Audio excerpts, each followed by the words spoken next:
ఒక్క అగ్ని ప్రమాదం గిరిజనుల బతుకులను రోడ్డున పడేసింది. అడవి తల్లిని నమ్ముకుని జీవిస్తున్న గిరిపుత్రులకు ఉన్న ఆధారమైన ఇళ్లు కాలిపోవడంతో కట్టుబట్టలతో మిగిలారు. కనీస అవసరాలు కూడా తీర్చుకోలేని నిస్సహాయ స్థితిలో మిగిలిపోయారు. ప్రభుత్వం గృహాలు నిర్మించి ఇస్తామన్నా అప్పటి వరకు ఎక్కడుండాలో తెలియక ఆందోళన చెందుతున్నారు. కాకినాడ జిల్లా రౌతులపూడి మండలం కొండలలోని ప్రశాంతమైన గిరిజనపల్లె సార్లంక. ఈ తండాలో 46 కుటుంబాలకు చెందిన 120 మంది జీవనం సాగిస్తున్నారు. అడవిపైనే ఆధారపడి జీవిస్తుంటారు. ఈ నెల 12న జరిగిన అగ్ని ప్రమాదం హాయిగా సాగిపోతున్న వారి జీవితాల్లో అలజడి సృష్టించింది. దావాణంలా చెలరేగిన మంటలు వారి ఇళ్లను బుగ్గి చేసి వారి బతుకులను చిన్నాభిన్నం చేశాయి. ఈ నెల 12న సంక్రాంతి పండుగకు సరుకులు కొనుక్కునేందుకు సార్లంక వాసులు రౌతులపూడి తుని సంతలకు వెళ్లారు. ఇళ్ల దగ్గర మహిళలు, చిన్నపిల్లలు ఉన్నారు. తండాలో ఒక్కసారిగా మంటలు చెలరేగాయి. దాంతో పక్కపక్కనే ఉన్న ఇళ్లకు మంటలు వ్యాపించాయి. ఇళ్లల్లో గ్యాస్ సిలిండర్లు ఉండడంతో భారీ పేలులతో గ్రామంలో భయానక వాతావరణం నెలకొంది. దాంతో ఇళ్లల్లో ఉన్నవారంతా భయంతో బయటికి పరుగులు తీసి ప్రాణాలు కాపాడుకున్నారు. కానీ కళ్ల ముందు తమ గృహాలు కాలిపోతుంటే మంటలార్పేందుకు అన్ని ప్రయత్నాలు చేశారు. కానీ చూస్తుండగానే 38 ఇళ్లు కాలి బూడిదయ్యాయి. షార్ట్ సర్క్యూట్తో అగ్ని ప్రమాదం జరిగినట్లు తెలుస్తోంది. ఇళ్లల్లోని వస్తువులు, బట్టలు, వంట సామాన్లు, విద్యార్థుల సర్టిఫికెట్లు ఇలా అన్నీ బుగ్గిపాలయ్యాయి. సర్వం కోల్పోయిన స్థానికులు వారం రోజులుగా ప్రభుత్వం ఏర్పాటు చేసిన పునరావాస కేంద్రాల్లో తలదాచుకుంటూ బిక్కుబిక్కుమంటూ జీవిస్తున్నారు. ప్రతిపాడు నియోజకవర్గం సార్లంక గ్రామం ప్రశాంతమైన గిరిజన పల్లె. దానికి సంబంధించి కూడా వీళ్ళందరూ దాదాపు 50కి పైగా నివాసాలు ఇక్కడే ఏర్పాటు చేసుకుని వాళ్ళు కిందకి కూడా రారు. ఇక్కడే తమ జీవన విధానాన్ని అడవి మీదే ఆధారపడి జీవితాన్ని కొనసాగిస్తుంటారు. అయితే సంక్రాంతి ముందు జరిగిన అగ్ని ప్రమాదంతో పూర్తిగా ఇళ్ళన్నీ కాలిపోయాయి. వాళ్ళందరూ కూడా నిరాశ్రయులు అయిపోయారు.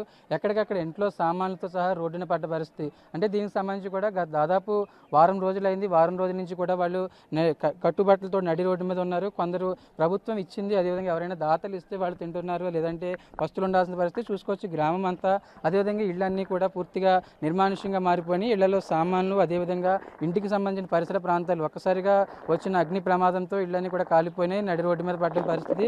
దాంతో చాలా చోట్ల 38 ఇళ్ళు కాలిపోవడం, 100కి పైగా జనాలు అందరూ కూడా ఇక్కడ ఈ అడవి మీద ఆధారపడి జీవనం సాగించే వాళ్ళందరూ కూడా ఇక్కడ రోడ్డున పడ్డ పరిస్థితి. దానికి అనుగుణంగానే ప్రస్తుతానికైతే వీళ్ళు ఉండడానికి కూడా నివాసం లేని పరిస్థితి. వాళ్ళు కూడా ఒక్కసారిగా జరిగిన ప్రమాదం, ఈ అగ్ని ప్రమాదంతో ఇళ్లలోని సామాన్లు, అదేవిధంగా మొత్తం కొన్ని చోట్ల అయితే డాక్యుమెంట్స్ కూడా పూర్తిగా కాలిపోయిన పరిస్థితి, రోడ్డున పడిన పరిస్థితి. ఇలాగే ఇక్కడే ఖచ్చితంగా వీళ్ళు ఉండడానికి కూడా ప్రస్తుతానికి నివాసం లేని పరిస్థితి. ఎట్లా ఉందమ్మా ఈ వారం రోజుల నుంచి ఎట్లా ఉంది పరిస్థితి? చాలా దారుణంగా ఉంది సార్. ఎక్కడ ఉండాలో తెలియట్లేదు సార్. పైగా వింటర్ కదా సార్, చాలా చలేస్తుంది సార్. చాలామంది వస్తున్నారు, వెళ్తున్నారు, కానీ త్వరగా ఏదో ఒకటి చూడండి. మరి ఎక్కడ ఉంటాను సార్? అక్కడ మాకు టెంట్ వేస్తారు కదా సార్, అక్కడ ఉంటున్నాం సార్. తినడానికి గవర్నమెంట్ వెజిటేబుల్స్ అన్నీ ఇచ్చింది కదా సార్, అవి ప్రిపేర్ చేసుకుని వండుకోవడానికి అన్నీ అక్కడే ఇచ్చారు సార్. బియ్యం అన్ని, కూరగాయలు అన్నీ కాలిపోయినాయి సార్. చదువుకునే వాళ్ళు సర్టిఫికెట్లు అన్నీ, ఒక అబ్బాయి సర్టిఫికెట్లు కాలిపోయినాయి సార్. నాని అని ఆ అబ్బాయి 10th క్లాస్ ఒరిజినల్స్ అన్నీ కాలిపోవడం జరిగింది సార్. ఎట్లా జరిగింది ప్రమాదం? మీరు ఉన్నారు అప్పుడు? మేము లేం సార్, మేము వేరే ఊర్లో ఉన్నాము. అది జరిగిందని తెలిసాక అప్పుడు వచ్చాము. ఎట్లా ఉందమ్మా ఈ వారం రోజుల నుంచి ఎట్లా ఉంది మీ జీవనం? ఏం తింటున్నారు, ఎక్కడ ఉంటున్నారు, ఎలా ఉంటున్నారు? చాలా దారుణంగా ఉంది సార్. అసలు ఉండడానికి చాలా ఇబ్బందిగా ఉంది. అసలుకే చలికాలం సార్. చిన్నపిల్లలు చాలా ఇబ్బంది పడుతున్నారు. ఒక్కసారిగా గ్యాస్ లీక్ అవ్వడంతో చాలామంది ఇల్లులు కోల్పోయి ఇంకా ఎక్కడ గడపాలో తెలీదు. మీరు ఉన్నారా ప్రమాదం జరిగినప్పుడు? ప్రమాదం జరిగినప్పుడు లేము సార్. కాలేజీ నుంచి మొన్న వచ్చాం సార్. ఏది మీ ఇల్లు ఇదేనా? కాదు సార్, మాది పక్కన. ఇప్పుడు ఎక్కడ ఉంటున్నారు మరి? అట్లనే రోడ్డు మీద ఉంటున్నారా? రోడ్డు పక్కన టెంట్ వేసారు సార్. టెంట్లో ఉంటున్నాం సార్. ఇక అందరు అక్కడే నైట్ తినేసి అందరు అక్కడే పడుకుంటున్నారు సార్.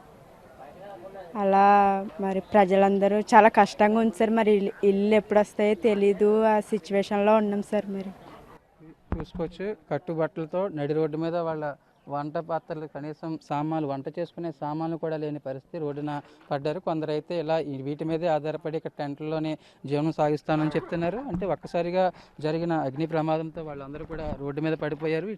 ఇళ్ళన్నీ కూడా సెకండ్ల వ్యవధిలో వాళ్ళ ఇళ్ళన్నీ కాలిపోవడం, కట్టుబట్టలతో రోడ్డున పడడం జరిగింది. దానికి అనుగుణంగానే ఇవన్నీ కూడా మొండి గోడలుగా మారినాయి. చాలా చోట్ల కొంతమంది స్కూల్స్కి, కాలేజెస్కి వెళ్ళే వాళ్ళు ఉన్నారు. అదేవిధంగా అప్పుడే సంక్రాంతి ముందు జరగడంతో సంక్రాంతికి సంబంధించి సంతలో కావాల్సిన వస్తువులు కొనుక్కోవడానికి వాళ్ళని ప్రమాదం జరిగింది. దాదాపు 100 మందికి పైగా నిరాశ్రయులారు. ఏంటి మీరు ఉన్నారంటే అప్పుడు ప్రమాదం జరిగినప్పుడు ఉన్నారా? ఉన్నామండి. ఎట్లా జరిగింది? అది జరిగిందండి. ఆ రోజు సోమవారం రాత్రిపూట సంత పోరండి. సంత పోతే అందుకు ఆ రోజు చెట్టు ఎక్కాను నేను. బాబోయ్ అన్నారు. బాబోయ్ అంతా చూస్తే అలా చిన్న బోరపాక అంటుకున్నది అనమాట. అందులో గేసి బంధం ఉండదు. మరి ఎలా చేసుకున్నదో అది ఎలాగాయదో మరి తెలియదు అదనమాట. అదే చూపు. ఒక్కసారిగా అకస్మాత్తుగా జరిగిన ప్రమాదంతో తాము రోడ్డున పడ్డామంటున్నారు. కనీసం కొంతమంది అయితే మంచినీళ్ళకు సంబంధించిన సదుపాయం కూడా లేక, కొన్ని చోట్ల మంచినీళ్ళు పట్టుకునే పాత్రలు కూడా లేక వాళ్ళందరూ రోడ్డున పడ్డారు. ఇవన్నీ కూడా వీళ్ళ గిరిజనుల ఇళ్ళు, గిరిజనులు ఇక్కడే జీవనం సాగిస్తారు. అడవి మీద ఆధారపడి వాళ్ళ జీవితం ఉంటుంది. ఇలా రోడ్డున పడడం, అదేవిధంగా ఎక్కడో పక్కింటిలోనో లేదంటే సమీపంలో ఉన్న ఇళ్లలో తలదాచుకుంటున్న పరిస్థితి. వాళ్ళ ఇళ్లలోని సామాన్లు, పాత్రలు, అదేవిధంగా కనీసం ఒంటి మీద బట్టలు తప్ప వాళ్ళ దగ్గర ఏమీ లేని పరిస్థితి. చాలామంది ప్రభుత్వంకి సంబంధించి ప్రభుత్వం తక్షణ సాయం కింద 25,000 అందించింది. కానీ తర్వాత తమ పరిస్థితి ఏంటి అనేది వాళ్ళ ఆందోళనగా ఎక్కువగా కనిపిస్తుంది. కానీ తర్వాత ఎలా ఉండాలి? ఇప్పుడు ప్రస్తుతానికైతే తాత్కాలికంగా తినడానికి ఉంటున్నప్పుడు కూడా తర్వాత తమ జీవన విధానం ఏంటి, ఎక్కడ ఉండాలని చాలామందిలో ఆందోళన కనిపిస్తుంది. ఎట్లా జరిగిందా మీ ప్రమాదం? ఎలా ఉంటున్నారు ఈ వారం రోజుల నుంచి మీరు? ఎలా ఉంటున్నామంటే సార్, కింద టెంట్లు వేసారు కదా, ఇంకా అక్కడే సంటి పిల్లలతోనే పెద్దలతోనే ఇంకా సంటి పిల్లలకి అయితే జలుబులు చేసి జ్వరాలు కానీ వచ్చేస్తున్నాయండి. హాస్పిటల్ కానీ తీసుకెళ్ళి ఇలాగ చేస్తున్నారు. నిన్న నర్సులు కానీ వచ్చి టాబ్లెట్లు కానీ ఇచ్చి వెళ్ళిపోయారు. ఇంకా చల్లోనే ఉంటున్నారు. ఏం చేస్తాం సార్? చిన్న పిల్లలు తట్టుకోలేరు కదండి. అందుకే జ్వరాలు వచ్చి జలుబులు చేసి పెద్దోళ్ళకు కూడా బాగాలేదండి. చాలా మందికి బాగాలేదు. పెద్దోళ్ళకు కూడా బాగాలేక ఇంకా హాస్పిటల్కి వెళ్ళడం రావడం అవుతున్నారు. ఎలా జరిగిందంటే అందరం కిందికి వెళ్ళిపోయాం సార్. మరి ఎలా జరిగిందో ఏటో మంటలు వచ్చాయంట, మరి తెలియదు ఎలా జరిగిందో. అందరంటే మాకు రావుతులపూడి అండి మార్కెట్, అంటే సోమవారం పండగ సంత కదా అనేసి అందరు కిందికి వెళ్ళిపోయారు. సంటి పిల్లలతో చూద్దాం అందరు తీసుకెళ్ళిపోయాం ఇంకా కిందకి. మేము రావతడికెళ్ళా ఇలా జరిగిపోయింది. ఇంకా ఎట్లా మరి మీ తింటున్నారా? తినడానికి ఉంటుంది. తర్వాత ఏంటి అనేది అంటే ఏంటి? అయితే ఉంటున్నాయి సార్, అన్నీ ఉంటున్నాయండి. ఫుడ్ గట్రా అయితే ఉండడానికి అనేది కష్టం కదా? ఉండడానికి అయితే కష్టమే సార్. ఉండడానికి అయితే కష్టమే అండి. కాకపోతే చిన్నపిల్లలు జలుబుల్లోనే ఇంకా చల్లలోనే పడుకుంటున్నారు సార్. ఇంకా ఇప్పుడైతే కరెంట్ వల్లనే ఫైర్ వచ్చిందనేసి తెలుసండి మాకు. తర్వాత గ్యాస్ సిలిండర్స్ బ్లాస్ట్ అవ్వడం వల్ల అవి మిగతా పక్కన ఇల్లుల్లో పడిపోయినాయండి. పడిపోయి తర్వాత ఫ్రిడ్జ్ కూడా పీలిపోయింది. ఒకటి పీలిపోవడం వలన ఇంకా మొత్తం అంతా స్ప్రెడ్ అయిపోయింది సార్. ఇంకా మొత్తం ఆ ఇల్లు నుంచి మొత్తం ఇలా స్టార్టింగ్ సార్ ఆ ఇల్లు ఆ బ్యాక్ సైడ్. తర్వాత నెక్స్ట్ నుంచి అలా మొత్తం అవన్నీ కాలిపోయినాయండి. ఇంకా మనుషులకైతే ఇంకా పిల్లలకైతే ఏం అవ్వలేదండి. అందరూ క్షేమంగా ఉన్నారు. చిన్న అగ్ని ప్రమాదం మొత్తం గిరిజనుల గ్రామాలను, గిరిజన ప్రాంతాన్ని కూడా పూర్తిగా నాశనం చేస్తుంది. వాళ్ళు చెట్టుకొకళ్ళు పొట్టుకొకళ్ళు మిగిలిన పరిస్థితి. దాదాపు 38 ఇళ్ళు పూర్తిగా అగ్నికి ఆహుతి అయిపోవడంతో వాళ్ళు నడి రోడ్డు మీద మిగిలిన పరిస్థితి. తినడానికి అంటే ప్రస్తుతానికి తాత్కాలికంగా ఇబ్బందులు లేనప్పటికీ కూడా అసలు తాము ఎక్కడ ఉండాలి, తర్వాత తమ జీవితం ఏంటి అనేది వాళ్ళలో గందరగోళం కనిపిస్తుంది, ఆందోళన కనిపిస్తుంది. చంటి పిల్లలు, అదేవిధంగా వృద్ధులు ఉన్న వాళ్ళ పరిస్థితి అయితే మరింత దారుణంగా ఉంది. తమకు సంబంధించి తాము నెక్స్ట్ ఏంటి, ఒకవేళ తాము ఎక్కడ ఉండాల్సిన పరిస్థితి, ఇప్పటి నుంచో ఉంటున్న దశాబ్దాల తరబడి ఉంటున్న చిన్న ఇల్లు కూడా పూర్తిగా నాశనం అయిపోవడం, అగ్నికి తగలబడిపోవడంతో తమ పరిస్థితి ఏంటో ఆందోళనకరంగా మారిందని గిరిజనులు చెప్తున్న పరిస్థితి. సార్లంకలో నివసించే గిరిజనులకు బయట ప్రపంచంతో పెద్దగా సంబంధం ఉండదు. ఉన్నది వండుకుంటారు, దొరికింది తింటారు. ఇప్పుడు కనీసం ఉండడానికి కూడా గూడు లేకుండా పోయింది. వారి వస్తువులు మొత్తం తగలబడిపోవడంతో వంటలు చేసుకోవడానికి ఇబ్బంది పడుతున్నారు. అసలే చలికాలం, అటవీ ప్రాంతం కావడంతో ఎముకలు కొరికే చలిలో గజగజా వణికిపోతున్నారు. ప్రభుత్వం ఏర్పాటు చేసిన తాత్కాలిక టెంట్లలోనే జీవనం సాగిస్తున్నారు. ఎక్కడ ఉండాలో తెలియక తల్లడిల్లిపోతున్నారు. ఎటూ తేల్చుకోలేక బిక్కుబిక్కుమంటూ భయం గుప్పెట్లో కాలం వెల్లదీస్తున్నారు. ఒక్కోసారి పాములు కూడా వస్తున్నాయని వాపోతున్నారు. చలిగాలుల తీవ్రతకు చంటి పిల్లలు, వృద్ధులు అనారోగ్యం పాలవుతున్నారని చెబుతున్నారు. ప్రతిపాడు నియోజకవర్గం సార్లంక గిరిజన గ్రామం. అడవి మీదే ఆధారపడి గిరిపుత్రులందరూ కూడా జీవనం సాగిస్తారు. అడవి మీదే ఆధారపడి కుటుంబాలు పోషిస్తారు. కానీ ఒక్కసారిగా సంక్రాంతికి ముందుకు జరిగిన ప్రమాదంతో పూర్తిగా నిరాశ్రయులయ్యారు. ఇళ్ళన్నీ కూడా పూర్తిగా తగలబడిపోయిన పరిస్థితి. చిన్న అగ్ని ప్రమాదం దాదాపు 38 ఇళ్లను పూర్తిగా నాశనం చేసిన పరిస్థితి.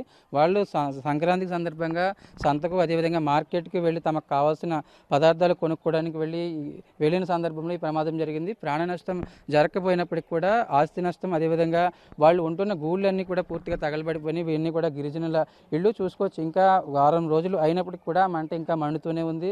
వాళ్ళు నిరాశ్రయులు అయిపోయారు, నడి రోడ్డున పడ్డారు. ప్రభుత్వం ఇచ్చిన అదేవిధంగా దాతలు ఇచ్చిన సహకారంతో వాళ్ళు జీవనం సాగిస్తున్నారు. టెంట్లలోనే ఉంటున్నారు. అసలే చలికాలం కావడంతో కనీసం ఉండడానికి కూడా ఇబ్బంది అవుతుంది. చిన్నపిల్లలు, వృద్ధులు ఉంటే తమ పరిస్థితి ఇంకా దారుణంగా ఉంటుందని చెప్తున్నారు. చూసుకోవచ్చు ఈ ఇళ్ళన్నీ కూడా వీళ్ళ గత వారం క్రిందట ఇవన్నీ కూడా వాళ్ళ ఇల్లు, ఇక్కడే వాళ్ళ జీవితాలు. ఏళ్ల తరబడి వాళ్ళని కిందకి రమ్మన్నా కూడా రావడానికి ఇష్టపడరు. తాము అడవి మీదే ఆధారపడడం, అడవితోనే ఉంటాం, కింద బయట ప్రపంచానికి రామని చెప్తూ ఉంటారు గిరిజనులు. కానీ ఇప్పుడు వాళ్ళంతా కూడా దశాబ్దాలుగా వాళ్ళు అనుకుంటున్న, అదేవిధంగా వాళ్ళు ఉంటున్న నివాసాలు, ఇళ్ళన్నీ కూడా పూర్తిగా నాశనం అయిపోయాయి, కాలిపోయాయి. దాదాపు ఈ ప్రాంతంలో సార్లంకకు సంబంధించిన గ్రామంలో ఈ ప్రాంతంలోకి సంబంధించి 50 గిరిపుత్రులు ఉంటారు. 50కి సంబంధించిన ఇళ్ళన్నీ కూడా దాదాపు 120 మంది ఇక్కడే జీవనం సాగిస్తుంటారు. వీళ్ళ చూసుకోవచ్చు గ్యాస్ సిలిండర్లు కావచ్చు, అదేవిధంగా ఇంటి నిత్యావసర సరుకులు, అదేవిధంగా చిన్న చిన్న ఇళ్ళు ఇదంతా కూడా అక్కడ వాళ్ళు పడుకుంటూ ఉంటే ఇక్కడ చిన్న చిన్న ఇళ్లలో వంట చేసుకుంటూ ఉంటారు. ఇక్కడ ఏదైతే అడవికి వెళ్ళి అడవి మీద ఆధారపడి జీవనం సాగిస్తూ ఉంటారు, దానికి అనుగుణంగానే ఉంటుంది. కానీ ఇప్పుడు చూసుకోవచ్చు ఇది వాళ్ళ ఇల్లు, అదేవిధంగా ఇళ్లలోని సామాన్లు. మరొక వైపు ఇది టీవీకి సంబంధించిన డిష్ కూడా ఎంత పూర్తిగా కాలిపోవడం, అదేవిధంగా మాడిపోవడం జరిగింది. ఇళ్లలోని సామాన్లు, అదేవిధంగా ఇంటి తలుపుని చూసుకోవచ్చు మనం. ఇంటి తలుపు కూడా పూర్తిగా బొగ్గు అయిపోయింది. అదేవిధంగా ఇళ్లలోని బీరువా, అట్లానే కొన్ని చోట్ల పైకప్పు కూడా తగలబడిపోవడంతో వాళ్ళంతా కూడా నిరాశ్రయులు అయిపోయారు. కనీసం తాము ఏం చేయాలో, అదేవిధంగా ఎక్కడికి వెళ్ళాలో తెలియని ఆందోళన, గందరగోళంలోకి వెళ్ళిపోయారు. దానికి అనుగుణంగానే ఈ గిరిజన గ్రామం, అదేవిధంగా గిరిజనులు కూడా పూర్తిగా తమ పరిస్థితి ఏంటో ఆందోళనకరంగా మారింది. తమ నెక్స్ట్ ఏంటి అనేది వాళ్ళకు గందరగోళంగా మారింది. దానికి అనుగుణంగానే ప్రస్తుతానికైతే వాళ్ళు ప్రభుత్వం ఇచ్చిన సంబంధించిన ఏదైతే పునరావాస కేంద్రాల్లో జీవనం సాగిస్తున్నారు, ప్రభుత్వం ఇచ్చిన ఏదైతే వంట సామాగ్రితో ఆహార పదార్థాలు వండుకుంటున్నారు. కానీ తర్వాత తమ పరిస్థితిని తర్వాత ఏంటి, తర్వాత ఎలా జీవించాలి, అదేవిధంగా తాము దశాబ్దాల తరబడి అడవి మీద, అదేవిధంగా అడవికి చుట్టూ ఉన్న ఇళ్లలో నివాసం ఉంటున్నాం, తర్వాత ఏ విధంగా ఉండాలనేది కూడా వాళ్ళలో ఒక ఆందోళన, చింత అయితే ఖచ్చితంగా కనిపిస్తుంది. దానికి సంబంధించి ప్రభుత్వం ఇప్పటికే వాళ్ళకు గృహాలు ఇస్తామని చెప్పింది. కానీ అది ఎప్పటిలోగా అవుతుంది, అది ఇచ్చేలోపు తాము ఎక్కడ ఉండాలి, ఈ తాత్కాలికంగా నిర్మాణాలైనా ఉండాలి కదా అనేది వాళ్ళకి గందరగోళం, అదేవిధంగా ఆందోళన కనిపిస్తున్న పరిస్థితి. దానికి అనుగుణంగానే కొన్ని చోట్లయితే సర్టిఫికేట్లు, నిత్యావసరం డాక్యుమెంట్స్, కొన్ని ఆధార్ కార్డులు, ఒరిజినల్ డాక్యుమెంట్స్ ఉంటాయి, అవన్నీ కూడా పూర్తిగా తగలమడిపోయిన పరిస్థితి. తాము సంబంధించిన ఈ అగ్ని ప్రమాదం ఒక్కసారిగా తమ జీవితాల్లో మార్పులు తీసుకొచ్చింది, దారుణమైన సంఘటనలు తీసుకొచ్చిందని గిరిజనులు ఆందోళన వ్యక్తం చేస్తున్నారు. సార్లంక వాసులు సర్వం కోల్పోయి సామూహికంగా టెంట్లలో జీవిస్తున్నారు. టాయిలెట్ సదుపాయం లేకపోవడంతో మహిళల పరిస్థితి మరీ దారుణంగా మారింది. ప్రస్తుతానికి ప్రభుత్వాధికారులు వండుకోవడానికి బియ్యం, కూరగాయలు ఇస్తున్నా మున్ముందు తమ పరిస్థితి ఎలా ఉంటుందోనని భయాందోళన చెందుతున్నారు. కొందరు దాతలు కూడా సాయం చేయడానికి ముందుకొస్తున్నారని అంటున్నారు. చుట్టూ కొండలు, అడవి. ఇది సార్లంక గిరిజన గ్రామ ప్రజల పరిస్థితి. అంటే గత వారం అకస్మాత్తుగా వచ్చిన అగ్ని ప్రమాదంతో వాళ్ళు పూర్తిగా నిరాశ్రయులయ్యారు. ఈ కొండలు, అదేవిధంగా అడవి మీద ఆధారపడి వాళ్ళు ఎంత ఏమిస్తామని చెప్పినప్పటికీ కూడా కిందకి వెళ్ళి జీవించలేరు. కేవలం ఈ గిరిజన తాండాలోనే వాళ్ళు జీవనం సాగిస్తారు. కానీ ఇప్పుడు ఒక్కసారిగా జరిగిన ప్రమాదంతో వాళ్ళందరూ పూర్తిగా నిరాశ్రయులైపోయారు. చెట్టుకొకళ్ళు, పుట్టకొకళ్ళు అన్నట్లు అయిపోయింది. ఇళ్ళన్నీ కూడా అగ్నికి ఆహుతి అయిపోవడంతో వాళ్ళు ఏం చేయలేని పరిస్థితి. అసలు ఏంటంటే ఎలా ఉంటున్నారు మరి, ఏంటి ఏంటయ్యా ఎలా ఉంటున్నారు మరి వారం రోజుల నుంచి? ఇంకో వారం రోజులు అంటే ఇంకా చలిలో ఇంకా అలాగే పడుకుంటున్నాం అయ్యా. అందరూ వంట చేసుకొని ఇక్కడే పడుకుంటున్నాం, టెంట్లు వేసుకొని. ఇవన్నీ చూసుకోవచ్చు. ఇవన్నీ వీళ్ళ బట్టలు, అదేవిధంగా సామాన్లు అన్నీ తెచ్చుకుని ఇళ్లలో కాలిపోతున్న సామాన్లన్నీ కూడా బయటకు తెచ్చుకుని ఇలా చెట్టుకోకళ్ళు, పుట్టకోకళ్ళు మిగిలారు. ఇలా చలిలో, అదేవిధంగా మామూలుగా బయటే చలిలు ఎక్కువగా ఉంటాయి, కానీ ఇంత చలిలో అదేవిధంగా ప్రభుత్వం వేసిన ఈ టెంట్లలోనే వాళ్ళు జీవనం సాగిస్తున్నారు. ఈ టెంట్లలోనే వాళ్ళు ఉండాల్సిన పరిస్థితి, కానీ ఎక్కడికి వెళ్ళలేని పరిస్థితి. ఏంటి ఎలా ఉంటున్నారు మరి, తర్వాత ఏంటి మీ పరిస్థితి? ఎలా ఉంటున్నామండి, ఇంకా అసలు దగ్గర పాకల దగ్గర పడుకొని ఉంటున్నామండి మేము. మరి ఇంకా టెంట్లు ఉండండి, ఆ టెంట్లు చెట్ల కిందనండి మాకు ఇక్కడ వండుకుంటున్నామండి. ఒక సందు వండేసుకోనండి, ఇంకా అక్కడికి వెళ్ళి పడుకుంటున్నామండి రాత్రులు. మరి ఏం చేయడం అంటే చలకడ ఇంకా అలాగా తెస్తున్నారండి పొన్నూరు వాళ్ళు ఒక 2 తవిడు బియ్యం అన్నట్టు ఇలాగ అందరు సహకరిస్తున్నారండి బాగానే సహకరిస్తుంటే మేము వండి తిని ఆ టెంట్ దగ్గర పడుకుంటాం. అడవిలోకి వెళ్తున్నారా అసలు? వెళ్ళలేదండి అడవుల్లోకి అప్పుడు వెళ్ళామండి మేము. మరి ఇంక ఈ కాలిపోయిన బాధలతో ఏడుపు దుఃఖాలతో ఉంటున్నాం కదండి. మా బాధలన్నీ ఇంకా మీరంటే ఏదో ఉంటారు, చిన్నపిల్లలు పాలు తాగే పిల్లలు ఉంటారు, అలాంటి వాళ్ళు ఎలా ఉంటున్నారు మరి? వాళ్ళకి ఏం పెడుతున్నారు? ఏం పెట్టలేదండి, మరి ఏం పెట్టడం అండి, ఏం పెట్టలేదండి. పాలతోటే ఇంకా అలాగా ఉండిపోతున్నారండి. సార్లంక గిరిజనుల పరిస్థితి, చెట్టుకొకళ్ళు పుట్టుకొకళ్ళు మిగిలారు. అదేవిధంగా ఎక్కడ ఉంటున్నారో, ఎక్కడ తినాలో, ఎక్కడ ఉండాలో కూడా తెలియని పరిస్థితి. ఇవన్నీ కూడా వాళ్ళ సామాన్లు, అదేవిధంగా అక్కడ కూరగాయలు, ఇట్లానే చెట్ల కింద పుట్ల కింద ఉంటున్నారు. ఈ టెంట్లోనే వాళ్ళు చలిగాలిలోనే ఉంటున్నారు. ఒక్కసారిగా జరిగిన ప్రమాదంతో వాళ్ళందరూ నిరాశ్రయులు అయిపోయారు. ఎంత ఉన్నప్పటికీ కూడా వాళ్ళు కిందకి రావడానికి ఇష్టపడరు. కేవలం ఈ అడవి మీదే ఆధారపడి వాళ్ళు జీవిస్తారు. కానీ ఈ ప్రమాదం, అగ్ని ప్రమాదంతో వాళ్ళ సామాన్లన్నీ కూడా పూర్తిగా తగలబడిపోవడం, కంటి ముందే ఈ ప్రమాదం జరగడంతో అగ్నికి ఆహుతైపోవడం జరిగింది. ఎట్లా మరి ఏం చేస్తారు తర్వాత? ఏంటి మీ పరిస్థితి ఏంటి తర్వాత? ఇంకా గవర్నమెంట్ చూడాలండి, మరి ఏం చేయడం. మేము అప్పుడు దాకా ఈ టెంట్లు కాడే ఉంటామండి. ఎన్ని రోజులు ఉంటారు మరి ఇలాగా? ఎన్ని రోజులు? మరి రొంపలు జరాలు పట్టేసేయండి, ఇంకా ఏం చేయడం అండి. మీరు ఉన్నారా? ప్రమాదం జరిగినప్పుడు మీరు ఉన్నారా? ప్రమాదం ఏం జరగలేదు సార్. ప్రమాదం జరిగినప్పుడు మీరు ఉన్నారా? లేవు సార్, గొల్డకు గట్ట వెళ్ళిపోయింది సార్, చేలు అలా అటుకు వెళ్ళిపోయింది సార్. వెళ్తున్నారా మరి? చెలవులోకి వెళ్తున్నారు ఇప్పుడు? వంట భోజనాలు తినేసి వెళ్తున్నాము. వెళ్ళి అటుకి చూసుకొని మళ్ళీ ఇక్కడికి వచ్చి ఆ వంటలన్నీ చేసుకొని మళ్ళీ ఇక్కడ తినేసి ఇక్కడ పడుకుండే సార్. అలా పడుకుంటున్నాము. మీరు ఎక్కడ తిరిగినా కానీ ఎప్పుడు ఇంటికి వచ్చేస్తారు కదా సాయంత్రానికి. మరి ఎట్లా మరి ఇప్పుడు ఎలా అందరూ? మరి ఇంకందరం ఒక చోట వెళ్తామండి, అందరం ఒక చోట ఇంకా అన్నాలు తినేసి ఇంకొక తల్లి పిల్లలను, ఇంకా పిల్లలు తల్లులు ఇంకొక అంతా పడుకుంటున్నామండి టెంట్ దగ్గర. ఇంకా వచ్చినక్కడికి తింటున్నామండి వండుకొని. పాములు వస్తే మరి ఇంకా వంటలు గట్రా చేసుకొని ఆ దేవుడే చూసుకుంటారు. మరి మేమేం చేయగలమని పాములన్నీ ఇలాంటివి అన్నా మరి ఇంకే పడుకునేటప్పుడు ఏం కరుతుందో మనకి తెలియదు కదా సార్. అందుకనేసి ఇంకలా పడుకుంటున్నా. టెంట్లు గట్ట కిందన కట్టారు సార్, అలా కట్టారు. ఇది సారిలంక గిరిజనుల జీవితాల మార్పు. చిన్న అగ్ని ప్రమాదం, వాళ్ళంతా కూడా గజిబిజి అయిపోయింది. వాళ్ళ లైఫ్ స్టైల్ అంతా మారిపోయింది. పొలాల్లోకి, అదేవిధంగా అడవుల్లోకి వెళ్ళి వాళ్ళు జీవనం సాగించేవారు. కానీ ఒక్కసారిగా జరిగిన అగ్ని ప్రమాదంతో వాళ్ళ నిరాశ్రయులు అయిపోయారు, కట్టుబట్టలతో మిగిలారు. వాళ్ళ ఇళ్ళన్నీ కూడా పూర్తిగా కోల్పోయారు. ఇదే ఇళ్లలో వాళ్ళు జీవనం సాగించేవారు. ఉదయం నుంచి సాయంత్రం వరకు వాళ్ళు ఎటు వెళ్ళినా కానీ సాయంత్రానికి మాత్రం తమ సొంత గూడికి వచ్చి ఇక్కడే ఉండేవారు. మళ్ళీ ఉదయాన్నే తమ పనులు చేసుకునేవారు. కానీ ఒక్కసారిగా జరిగిన ప్రమాదంతో వాళ్ళంతా నిరాశ్రయులు అయిపోయిన పరిస్థితి. ప్రభుత్వం వీళ్ళకి తాత్కాలికంగా షెడ్యూల్లో, ప్రస్తుతానికైతే షెడ్యూల్కి సంబంధించి ఏదైతే నిర్మాణాల్లో ఉన్నప్పటికీ కూడా, కానీ తర్వాత గృహాలు నిర్మిస్తామని చెప్పింది. కానీ అప్పటి వరకు ఎక్కడ ఉండాలో తెలియని పరిస్థితి. కొన్ని చోట్ల అందరూ ఒకే చోట ఉంటున్నారు, సామూహికంగా ఉంటున్నారు. కానీ తమ పరిస్థితి ఏంటి, ఇలా జరిగింది, దేవుడే తమను కాపాడాలని కోరుకుంటున్న పరిస్థితి. మొత్తంగా అగ్ని ప్రమాదం గిరిజనుల జీవితాలను అగమ్య గోచరంగా మార్చేసింది. ప్రభుత్వం నిర్మించి ఇస్తామంటున్న ఇళ్లు యుద్ధ ప్రాతిపదికన పూర్తి చేసి ఇవ్వాలని కోరుతున్నారు. ఇళ్లు కోల్పోయి రోడ్డున పడ్డ తమకు తగిన పరిహారం చెల్లించాలని వేడుకుంటున్నారు.